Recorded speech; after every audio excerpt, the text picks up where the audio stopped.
otaknya yang dicuci itu. Sudah berapa nih korban ini? Masa kita rakyat Indonesia nggak malu pada di luar negeri begitu? Orang-orang ya, orang-orang berlomba untuk sains dan teknologi, dan kita apa terpuruk seperti ini? Bangsa apa kita nih? Bangsa robot dibikin oleh satu orang itu, Panji Gumilang itu loh. Tangkap dia, tolong adili. Kalau polisi berani ada 100 saksi acats, berkasnya itu udah tebal sekali, masuk pengadilan tangkap sama si katakanlah Gumilang, selesai. Kenapa susah Pak? Udah 100 saksi acats, masih nunggu lagi. Besok-besok yang menjadi presiden adalah Panji Gumilang, hartanya Bang Karni yang diambil. Terima kasih. Baik, ada Pak Karni, kami cuma menghimbau kepada pemerintah supaya ini sudah seperti dikatakan ini makar terhadap negara. Kalau ini tidak ditindak tegas, berarti pemerintah tidak menghargai yang namanya produk hukum negara itu sendiri. Assalamualaikum warahmatullahi wabarakatuh. Teman-teman semuanya, selamat datang kembali di channel Dodi Septriadi. Subscribe dan juga loncengnya ditekan yang baru mampir, agar ketika saya mengupload video terbaru teman-teman mendapatkan pemberitahuan. Kali ini saya akan mereaksi jejak digital yang terlupakan mengenai korban dari Panji Gumilang yang pernah dibahas di acaranya Pak Karni Ilyas, yaitu Jakarta Lawyers Club ya. Ini adalah video lama ya. Kalau data yang saya lihat di sini 12 tahun yang lalu, jadi sudah pernah dibahas. Oke, tanpa lama-lama karena ini cukup panjang videonya, langsung aja kita mulai ya. Tahun saya kemarin dia di waktu Muharram, 1 Muharram itu ada saya rekam videonya, dia menyumbang atas nama toko Edut 17 juta dia menyumbang, padahal dia miskin, tidak ada apa-apa lagi, pindah-pindah aja cuma pakai gerobak sama kardus-kardus. Itulah NI Pak, otaknya yang dicuci itu. Sudah berapa nih korban ini? Masa kita rakyat Indonesia nggak malu pada di luar negeri begitu? Orang-orang ya, orang-orang berlomba untuk sains dan teknologi, dan kita apa terpuruk seperti ini? Bangsa apa kita nih? Bangsa robot dibikin oleh satu orang itu, Panji Gumilang itu loh. Tangkap dia, tolong adili. Itu aja, demi satu orang itu apa, demi negara bangsa ini, anak-anak kita ini. Ya, jadi memang sudah sejak belasan tahun yang lalu sudah banyak yang menyuarakan untuk menangkap Bapak Panji Gumilang, tapi sampai sekarang masih ya tetap bebas aja teman-teman ya. Bahkan sampai sekarang kembali kontroversi lagi dengan banyaknya yang melakukan pelanggaran-pelanggaran syariat agama Islam. Jadi saya minta kepada kepolisian, saya berterima kasih dengan SBY kemarin telah menyatakan dengan pidatonya, telah menanggapi apa keluhan-keluhan rakyatnya. Itulah seorang presiden. Saya minta tindak tegas lagi setelah ini. tapi Ya, jadi ini waktu masih masa jabatannya Pak SBY ya. Hingga berganti di masa jabatannya Pak Jokowi ya tetap sama teman-teman ya. Begitu juga, nggak ada tindakan dari aparat. Entah ada apa sebenarnya. Ini kita simak lagi dari kesaksian orang lainnya ya.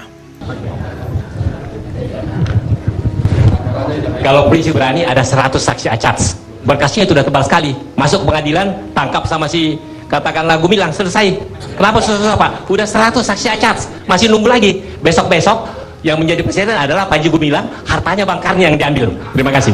baik, ada Sudah ada 100 saksi acara gitu, tapi masih tetap tidak diproses gitu ya. Ini dipertanyakan oleh bapak-bapak yang tadi, kenapa kok tidak diprotes? Sudah banyak sekali saksinya, sudah banyak sekali buktinya. Selesai.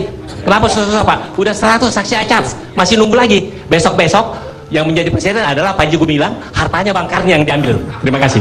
baik, ada Terima kasih Pak Presiden Jakarta Lawyers Club. Saya di sini mendampingi Pak Imam Suprianto, dan jauh sebelumnya saya sudah mencatat dan menyimpan data-data untuk dijadikan barang bukti hukum yang selama ini mungkin laporan itu belum pernah mengenai pasal ini. Saya tidak akan menyebutkan pasal yang akan saya laporkan, tapi saya minta atensi dari pihak polisi ya untuk mengawal laporan kami ini, jangan sampai ya bahasanya 8686 lagi lah gitu loh, ya kan. Nah, ini saya bisa membuktikan bahwa ada kaitan antara NII dengan Al-Zaitun.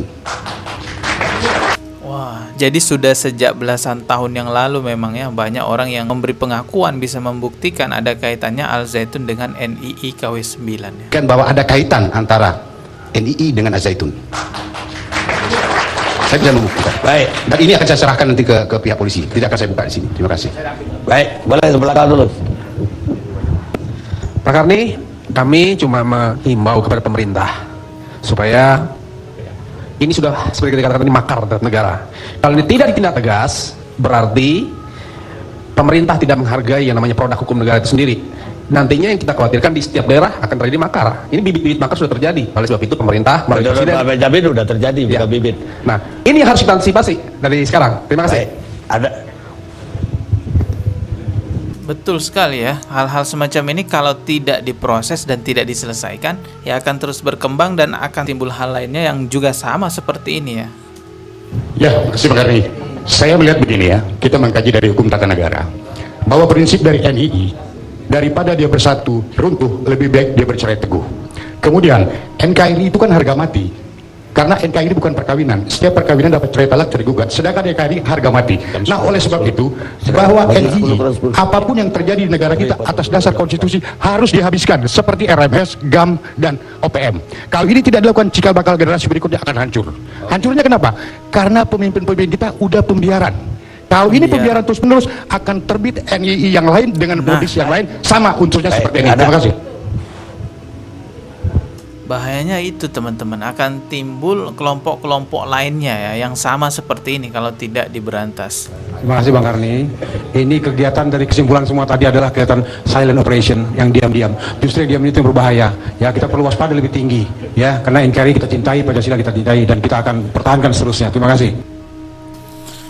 Ya teman-teman ya, jadi ingat sama yang sering teriak NKRI harga mati. Kemana ya? Itu kok nggak ada yang nyentil Al Zaitun. Justru saya salut sama media besar yaitu TV One. Udah belasan tahun yang lalu fokus membahas Al Zaitun yang terkait dengan NII KW 9. Bahkan sampai saat ini 2023 TV One masih terus menayangkan dan mewawancarai korban-korbannya ataupun alumni-alumni Al Zaitun dan juga alumni dari NII KW 9 yang ada di Al Zaitun. TV One ini kan adalah media yang sangat besar sekali. Sebagian besar pastilah pejabat-pejabat negara di Indonesia menyimak hal-hal yang diberitakan oleh TV One. Artinya mereka pejabat-pejabat negara kita ya tahu tentang NII KW 9 yang terkait dengan Al Zaitun. Tapi ya sampai sekarang didiamkan begitu saja. Jangan sampai pejabat negara kita ngomong ya ndak tahu toh kok tanya saya. Enggak, itu cuma bercanda teman-teman ya.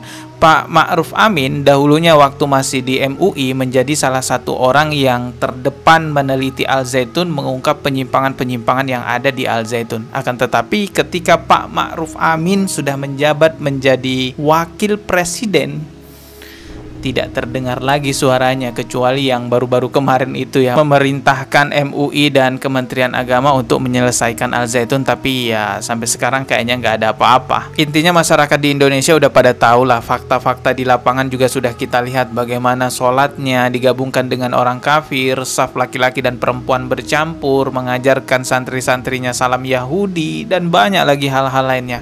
Ya yang terlihat itu ya menjadikan alarm buat kita kepada seluruh orang tua wali santri agar lebih berhati-hati menjaga anaknya jangan sampai terjerumus pada aliran-aliran menyimpang. Setiap orang bisa saja lolos penghakiman di hadapan manusia, apalagi kalau dia punya cuan ya hukum bisa dibeli. Udahlah, nggak usah bohong, masyarakat Indonesia udah pada tahu itu semua teman-temannya. Banyak oknum-oknum yang ya menggunakan jabatannya, menggunakan kekuatan uangnya untuk memanipulasi hukum. Tetapi ingat baik-baik, penghakiman di hadapan Allah Subhanahu wa Ta'ala tidak ada yang mampu memanipulasinya. Allah Maha Adil menghukum setiap orang yang melakukan kesalahan. Kita akan ketemu lagi di video berikutnya. Subscribe dan juga loncengnya ditekan sebagai notifikasi. Wassalamualaikum warahmatullahi wabarakatuh.